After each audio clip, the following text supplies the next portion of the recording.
Hello everyone. आज की इस वीडियो में हम लोग भारत का संविधान एक सामान्य परिचय general introduction of Indian constitution के बारे में सीखेंगे। यह वीडियो इसलिए महत्वपूर्ण है कि यह एग्ज़ाम ओरिएंटेड तो है ही, लेकिन हम भारत के नागरिक होने के कारण भारत के संविधान के बारे में जानना अति आवश्यक है। आइए हम जानते हैं। सबसे पहले जानेंगे कॉन्स्टिट्यूशन, संविधान। संविधान क्या है? तो इस constitution is a law book on which a country is governed through. संविधान संविधान एक नियम का पुस्तक है जिससे किसी देश को चलाया जाता है। मतलब संविधान क्या है? संविधान एक पुस्तक है जिसमें क्या लिखा गया है, जिसमें नियम लिखा गया है और उसी नियम से किसी देश को चलाया जाता है। जैसे हमारे भारत का संविधान है, उसमें भारत को चलाने के लिए नियम लिखे गए हैं। इसी को कॉन्स्टिट्यूशन या संविधान हिंदी में बोलते हैं। अब हम भारत के संविधान के बारे में जानते हैं कि भारत का संविधान 26 नवंबर 1949 को बनकर तैयार हुआ था।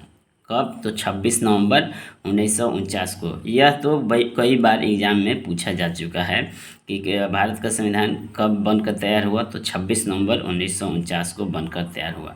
जब भारत का संविधान बनकर तैयार हुआ तब और अभी में क्या अंतर है उसके बारे में हम लोग जान लेते हैं। जब भारत का संविधान बनकर तैयार हुआ तो उस समय प्रियम्बल एक प्रस्तावना था।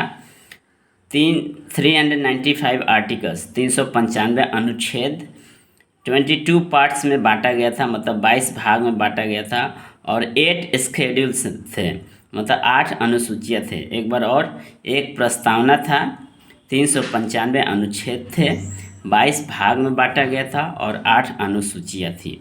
लेकिन अभी के बारे में बात किया जाए, अभी प्रेजेंट 2025 में, तो अभी एक प्रस्तावना है, 448 अनुच्छेद हैं, 25 भाग में बांटा गया है और 12 अनुसूचियाँ हैं। देखिए, अगर आप ऐसे देखिएगा तो आपको ये 448 नंबर नहीं दिखाई देगा, 25 भाग ऐसा नंबर नहीं दिखाई देगा, क्योंकि जो भाग हैं, जैसे भाग 4 हो गया, तो इसी को एक्सटेंड करके भाग 4A बनाया गया है, ऐसे किया गया है। ऐसे नंबरिंग आपको नहीं दिखाई देगा कि मतलब 25 भाग में बांटा गया है। ऐसे हम लोग गिनेंगे तो 25 भाग आ जाता है। आगे हम लोग इसको समझेंगे भी। तो आप याद रखिएगा कि जब शुरू में संविधान बना तो क्या क्या उसमें थे।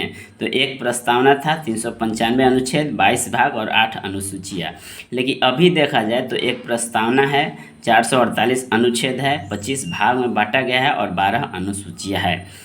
भारत का संविधान के बारे में ऐसा बोला जाता है, यह है कि lengthiest written constitution of the world. Bharat का संविधान विश्व का सबसे बड़ा लिखित संविधान है, विश्व का सबसे बड़ा लिखित संविधान है। देखिए, संविधान को 2 भाग में बांटा जा सकता है। पहला रिटन कॉन्स्टिट्यूशन मतलब लिखित संविधान, और दूसरा अनरिटन कॉन्स्टिट्यूशन मतलब अलिखित संविधान। रिटन कॉन्स्टिट्यूशन में अमेरिका हो गया और इंडिया ऐसे हो गए, और अनरिटन कॉन्स्टिट्यूशन में ब्रिटेन का जो संविधान है वो अलिखित संविधान है। तो इसीलिए बोला जाता है कि जो भारत का संविधान है वो दुनिया का मतलब विश्व का सबसे बड़ा लिखित संविधान है, लिखित कॉन्स्टिट्यूशन है, रिटन कॉन्स्टिट्यूशन। ओके, संविधान क्यों इतना लंबा हो गया, इतना बड़ा क्यों है? इसके 4 कारक हैं, इसके 4 कारक हैं। हमारे संविधान के इतना लंबे होने का कारण 4 कारक हैं। कौन कौन? आइए हम उसको जान लेते हैं। सबसे पहला है जियोग्राफिकल फैक्टर, मतलब भौगोलिक दृष्टिकोण से। क्यों? क्योंकि देखिए, हम जानते हैं कि हमारा देश है जो बहुत वास्ट है, मतलब बहुत बड़ा है। इसमें बहुत प्रकार के धर्म, नस्ल, संस्कृति सब रहते हैं और सभी के लिए इसमें प्रावधान को उल्लेखित किया गया है, प्रावधान लिखा गया है।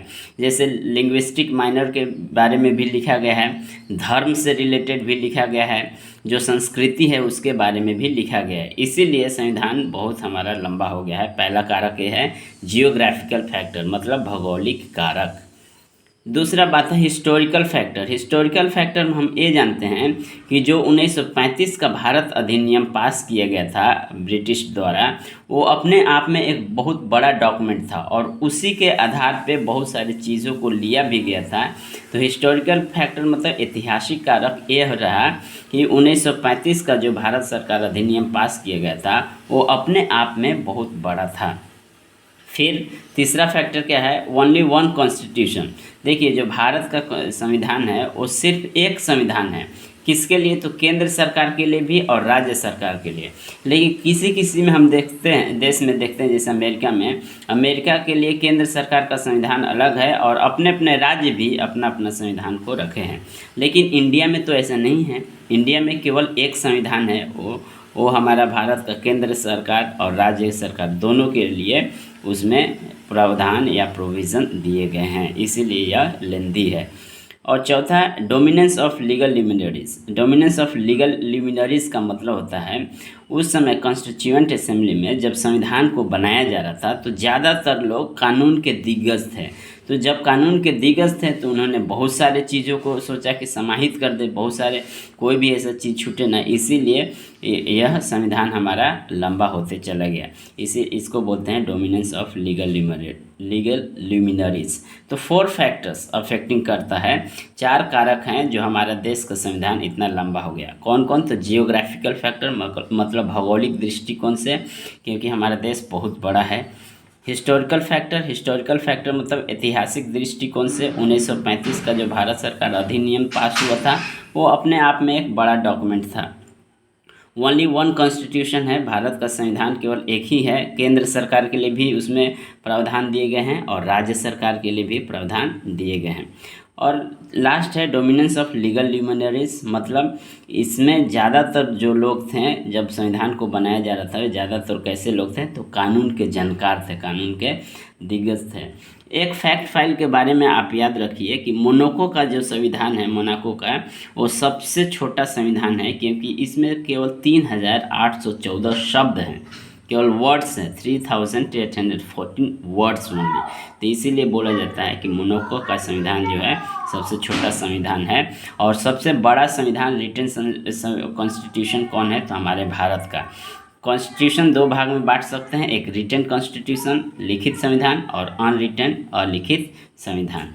आइए हम आगे की तरफ बढ़ते हैं।